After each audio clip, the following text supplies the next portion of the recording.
হাই friends, মই যাব ওলাইছোঁ আন এখন ঠাইলৈ ফুৰিব আৰু তাত গৈ দেখাই আছোঁ মই ক'লৈ ফুৰিব আহিছোঁ। আমাৰ এওঁ বাছ ষ্টেণ্ডলৈকে মাইনাক আৰু মোক থ'ব আহিলে। আহি গ'ল গাড়ী আৰু ইয়াতে মাইনা আৰু মই উঠি ল'লোঁ। ভালদৰে বহি ল'লোঁ। এতিয়া চাই থাকক আপোনালোকে।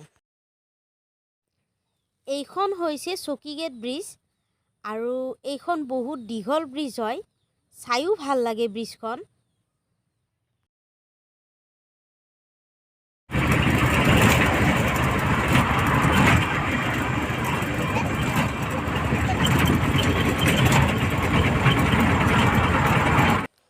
পাহাৰৰ কাষৰ ৰাস্তাৰ কাষৰ গছ-গছনিবিলাক কিন্তু মোৰ খুব ভাল লাগে। আপোনালোকৰ ভাল লাগেনে বাৰু? চাওঁতে চাওঁতে এনেকৈ আহি পালোঁ আমি চেকপোষ্ট।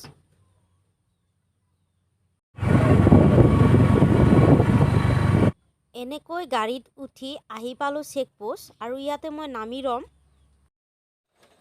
এইখিনি যে আপোনালোকে দেখিছে মই তাৰ পৰাই ইয়ালৈকে আহি পালোঁ আৰু ইয়াৰ পৰা আপোনালোকক বাহিৰৰ সৌন্দৰ্যটো এবাৰ দেখাইছোঁ। আগত হৈছে এইখন পাৰ্ক। মই তাৰ ভিতৰত যাম আৰু আপোনালোকক দেখাম বাৰু। মই আছোঁ ইয়াত আৰু মই যাম সেইখিনিলৈ।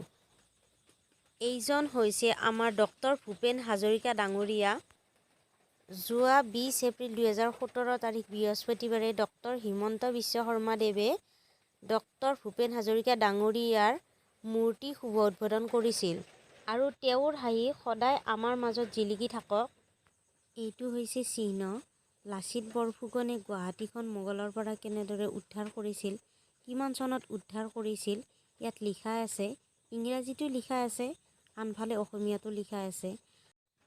পাৰ্কৰ সন্মুখতে আপোনালোকে এইখিনি দেখা পাব আৰু মই দেখাই আছোঁ আপোনালোকক পাৰ্কৰ সন্মুখৰ পৰা সৌন্দৰ্যটো কেনেকুৱা লাগে। গাইছ আপোনালোকে দেখা পাই আছে, মই আছোঁ পাৰ্কৰ ভিতৰত। ৰ'ব আৰু দেখুৱাবলগীয়া আছে ভিতৰত কিবা। ইমান যে ধুনীয়া চাবলগীয়া ঠাই এখন।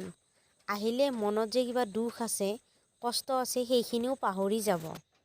ইয়াৰ সৌন্দৰ্য দেখিলে আপোনাৰো মন মোহিত হ'ব। এনেকুৱা এখন ঠাই। বাপৰে বাপ, কি মজা মানে চাবলৈ, মজা মজা মজা, আচৰিত।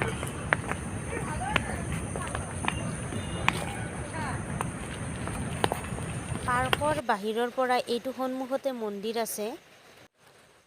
মন্দিৰ এৰিয়ে এইখন সৰলা বিৰলা জ্ঞানজ্যোতি স্কুল নে কলেজ নে অন্য কিবা মই ইমান ভালদৰে নাজানো।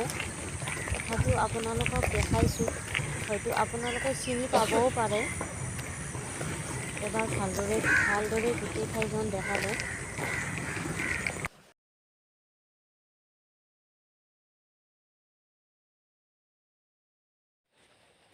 আহি পালোঁ মই যিখিনি ঠাই আপোনালোকক দেখুৱাম বুলি কৈছিলোঁ সেইখিনি ঠাইলৈ।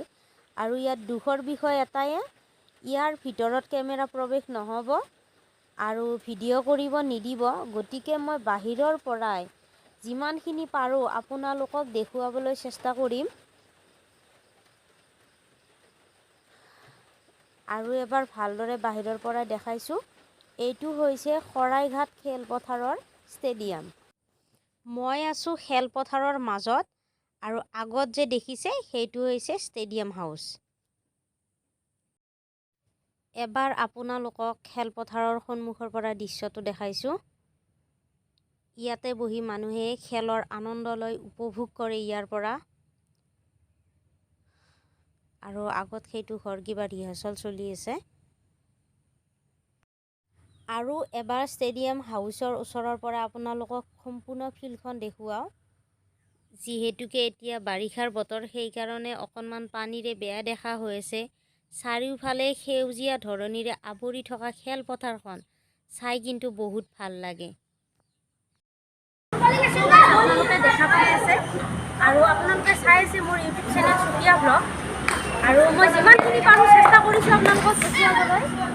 এইটো হৈছে শৰাইঘাট খেলপথাৰ ষ্টেডিয়াম আৰু মোৰ ভিডিঅ'টো যিমানখিনি পাৰোঁ মই আপোনালোকক কষ্ট কৰি ভিডিঅ'টো বনাইছোঁ, আপোনালোকক দেখুৱাবলৈ চেষ্টা কৰিছোঁ। ভিডিঅ'টো ভাল লাগিলে লাইক কৰিব, শ্বেয়াৰ কৰিব, ছাবস্ক্ৰাইব কৰিব। Thank U.